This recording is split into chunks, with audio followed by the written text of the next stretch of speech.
Welcome back, Interior Alaska. Time to get your weekend started with some sports. The Nanook men's basketball team will definitely enjoy their weekend. In case you missed it, last night UAF hosted rival UAA. This game was an instant classic. It was senior night for the Nanooks as their 6 seniors were honored before the game. But UAA, they wanted to spoil the night. Stefan Tisa, Dallin Bills, Ronnie Baker, Suke Putsar, and Mike Stevovich honored before the game. And the Seawolves, they led 29-17 in the first half, but the Nanooks, they made a 12-0 run, highlighted by Andrew Kelly's two-hand throwdown to tie the game at 29. But the Seawolves, they had a 31-29 lead at the break, and UAA, they answered with a dunk of their own in the second half as Teensum Stanford rises up for the alley-oop. UAA led 63-50 with 6 minutes to go, but then the Nooks came back. Joe Slocum, he had 15. He hit a big 3 to start the rally. Mike Stefovich, he hit another huge 3 to bring UAF within 62-65. Then Ronnie Baker, who had a game-high 18 points, gave the Nooks the lead 66-65 with a minute to go.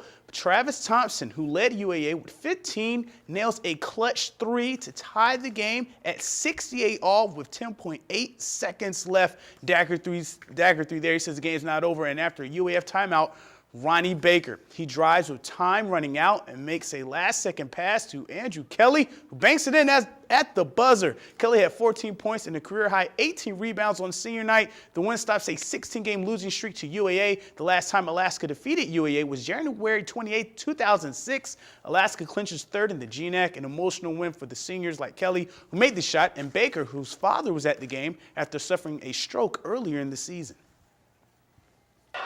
I was just in the right place at the right time. Oh, man. The senior night came out we won. It just feels really, really good. Oh, man.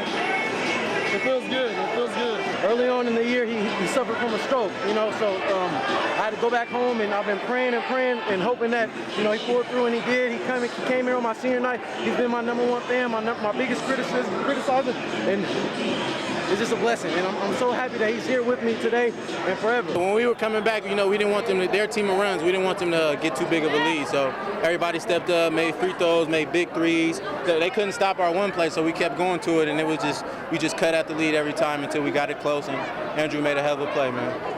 Truly an amazing game, an amazing win for the men's team. But the women's team, they would be on the other end of the spectrum as Montana State Billings. The Yellow Jackets, the GNAC's top team, sting UAF in a 104-77 win. Kaylin Goggins scored a game-high 23 points, leading 6 other Yellow Jackets in double figures. The future does look bright for the Nanooks, though, as freshman Kaylee Jold scored a season-high 20 points, and Autumn Childers, she tied her season-high with 15. The Nanooks wrap up their 2013-2014 season tomorrow at Seattle Pacific.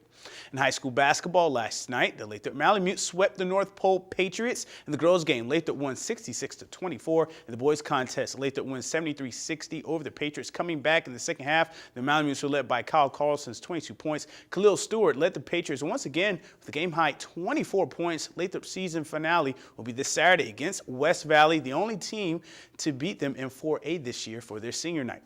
Now let's see what's going on in the interior.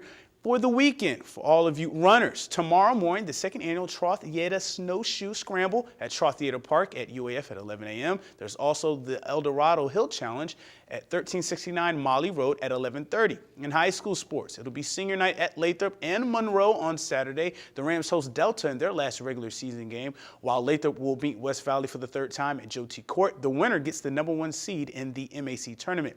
It'll be a military appreciation on Saturday as the Nooks will don their Arctic Camo jerseys once again in Game 2 of their series against the Ferris State Bulldogs on Saturday at 7 p.m.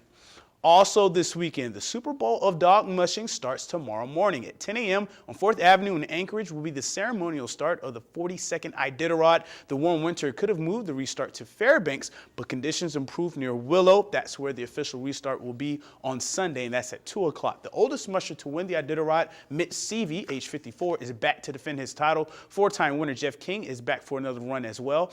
And Ali Zirkle, she finished second last year, and in 2012, she's back to try to win it. Her husband, Alan Moore, coming off a consecutive Yukon Quest title run, is in the 70 musher field as well. Lance Mackey will not race, citing health concerns and young dogs. Kurt Pirano of New Zealand will be the first musher out of Anchorage tomorrow. For the locals, Paige Dromney of Fairbanks will be the second musher to hit the trail. Other Fairbanksans in the Iditarod are John Dixon, Alex Buto, and Ken Anderson. The first musher to reach the finish in Nome gets $50,000 in a new pickup truck. Sounds good. We'll have daily updates right here on Channel 11. And now we end with the play of the week for the last week of February, and what a month for North Pole senior Khalil Stewart. After scoring 25 against Lathrop last night and 35 against West Valley on Tuesday, Stewart gets the putback slam for the Patriots and last week's loss to West Valley. But hey, still a good play, and that's your play of the week. To select the next play of the week, watch the News Center on Mondays and catch the new I-5, the interior top 5 plays during the weekend recap in the Sportscast. And that's it for Sports at 6, but come back tonight for the Sports Nightcap, where we'll talk Nanacocky, Ice Dogs, and more. But your full weather forecast is next, and we'll catch you next time.